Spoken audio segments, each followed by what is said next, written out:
brought to you by Silver Pumps.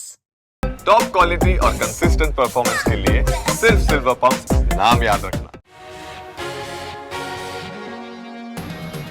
नमस्कार, बिहार तक देख रहे हैं आप और आपके साथ मैं हूं हर्षिता सिंह। बिहार में विधानसभा इलेक्शन होने वाला है। बिहार विधानसभा चुनाव से पहले देखिए कि बिहार में किस तरीके से जो सरगर्मियां हैं वो काफी ज्यादा तेज हैं और दोनों ही गठबंधन की अगर हम बात करें तो एनडीए और महागठबंधन दोनों में ही फिलहाल सीएम फेस को लेकर के कुछ भी तय होता नजर नहीं आ रहा है। चेहरा जो है कि कौन होगा दोनों ही गठबंधन में सीएम चुनाव के बाद, उसमें कोई भी जो ट्रांसपेरेंसी है वो देखने को नहीं मिल रही है। इसी बीच अब अमित शाह का नीतीश कुमार को लेकर के चौंकाने वाला बयान सामने आया है। इकोनॉमिक टाइम्स में जब एक इंटरव्यू के दौरान जब अमित शाह से ये सवाल किया गया कि आखिर जब बिहार में विधानसभा चुनाव होंगे तो उस चुनाव के बाद एनडीए का सीएम चेहरा कौन होगा, तो अमित शाह ने नीतीश कुमार को लेकर के जो बयान दिया वो बेहद चौंकाने वाला है। क्योंकि जिस तरीके से जेडीयू के कार्यकर्ता हो या फिर नीतीश कुमार के बेटे निशांत कुमार हो, आपने सुना कि लगातार पिछले दिनों से वो ये दावा करते नजर आ रहे हैं और ये साफ साफ कहते नजर आ रहे हैं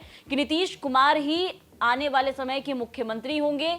25 से 30 फिर से नीतीश, तमाम पोस्टर लगाए जा रहे हैं पटना में। लेकिन वहीं दूसरी तरफ अमित शाह ने जो बयान दिया वो बेहद चौंकाने वाला है। ये पेपर की जो कटिंग है हम आपको दिखा रहे हैं, आप देखिए कि यहाँ पर अमित शाह से जब सवाल किया गया कि आखिर एनडीए का सीएम उम्मीदवार कौन होगा, तो देखिए अमित शाह के बयान को कोट करके यहाँ लिखा गया है, only time will decide who will be Bihar CM, what is clear is that we will fight this election with Nitish Kumar as a chief minister. इसका मतलब ये है कि अमित शाह ने यहाँ पर खुल करके जवाब नहीं दिया है, टाल मटोल आप कह लीजिए या फिर गोल मटोल आप कह लीजिए कि गोल मटोल जवाब देते हुए नजर आए हैं। उनका ये कहना है कि बिहार का मुख्यमंत्री कौन होगा ये तो समय तय करेगा, लेकिन ये बिल्कुल साफ है कि हम नीतीश कुमार को मुख्यमंत्री बना करके चुनाव लड़ रहे हैं। ये स्टेटमेंट जो इस वक्त आप देख रहे हैं ये अमित शाह का है। गृह मंत्री अमित शाह ने सीएम कैंडिडेट को लेकर के जो जवाब दिया है वो बिल्कुल गोल मटोल जवाब है। उनका ये साफ साफ कहना है कि नीतीश कुमार को लेकर के वो चुनाव तो लड़ रहे हैं मुख्यमंत्री बना करके, लेकिन आने वाले समय में कौन सा चेहरा होगा, कौन मुख्यमंत्री बनेंगे, इसको लेकर के उन्होंने कोई भी स्पष्ट जवाब नहीं दिया है। हालांकि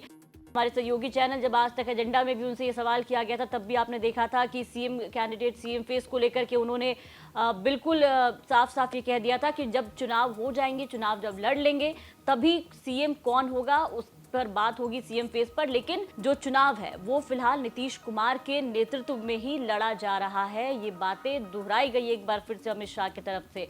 हालांकि जब उस वक्त अमित शाह ने ये जवाब दिया था तब जेडीयू की तरफ से पटना में पोस्टर भी लगाए गए थे और साफ साफ ये कह दिया गया था कि 25 से 30 फिर से नीतीश। इसके अलावा जेडीयू के लगातार प्रवक्ताओं ने भी ये कह दिया कि ये जो सीएम की जो कुर्सी है वो बिल्कुल रिजर्व है, इस पर नीतीश कुमार ही बैठेंगे, वही फिट बैठते हैं। जब निशांत कुमार जो कि नीतीश कुमार के बेटे हैं, जिनकी राजनीति में आने को लेकर के काफ़ी ज़्यादा हलचल तेज है, काफ़ी चर्चाएं हो रही हैं, उनसे जब सवाल किया गया तो उन्होंने भी ये कहा कि अमित अंकल ने कह दिया है साफ साफ कि पापा ही सीएम होंगे एक बार फिर से। हालांकि अमित शाह इस बारे में कुछ भी साफ कहते हुए नजर नहीं आ रहे हैं, लेकिन जिस तरीके से बीजेपी का रुख सीएम फेस को लेकर के दिखाई दे रहा है, क्योंकि आप देखिए कि 2020 में ये बिल्कुल क्लियर था कि नीतीश कुमार को ही बीजेपी सीएम बनाएगी एक बार फिर से जीतने के बाद, और हुआ भी वही। हालांकि नीतीश कुमार की पार्टी ने बहुत कम स्कोर किया और आपने देखा कि पहले के मुकाबले उनका जो परफॉर्मेंस था वो काफ़ी गिरा और तीसरे नंबर की पार्टी जेडीयू बनी। लेकिन उसके बाद भी आपने देखा कि सीएम की कुर्सी पर नीतीश कुमार ही विराजमान होते हुए दिखे।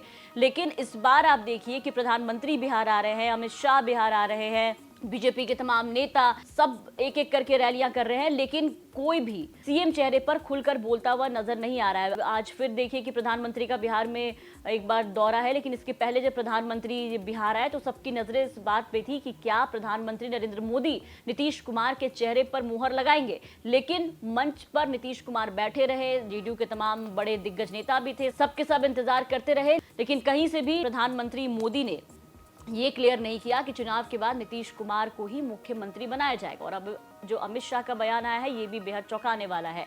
बिहार में जिस तरीके से सीएम फेस को लेकर के एनडीए में गोल मटोल बातें की जा रही है ये बिल्कुल महाराष्ट्र की याद दिलाती है। आपको याद होगा कि महाराष्ट्र में भी जब चुनाव लड़ा जा रहा था उसके पहले तक एकनाथ शिंदे को ही आगे किया गया था, लेकिन जैसे ही बीजेपी सत्ता में आई तो उसके बाद सब कुछ बदला हुआ नजर आया। एकनाथ शिंदे कैसे भी करके आपने देखा कि डिप्टी सीएम बनना उन्होंने कबूल किया और पूरा जो सिनेरियो है वो चेंज हो गया। अब यहाँ देखना होगा कि बिहार में नीतीश कुमार जो कि महागठबंधन छोड़कर वापस से एनडीए में आए हैं, देखना होगा कि आखिर जब फिलहाल तो उनके नेतृत्व में चुनाव लड़ा जा रहा है, लेकिन चुनाव के बाद क्या कुछ होता है या फिर चुनाव जैसे से नजदीक आएगा तब तक कुछ बदलाव, कुछ बातें एनडीए में बनती है या फिर नहीं। आपको क्या लगता है? अपनी राय कमेंट करके जरूर बताएं। बिहार की तमाम खबरों के लिए बने रहे बिहार तक के साथ।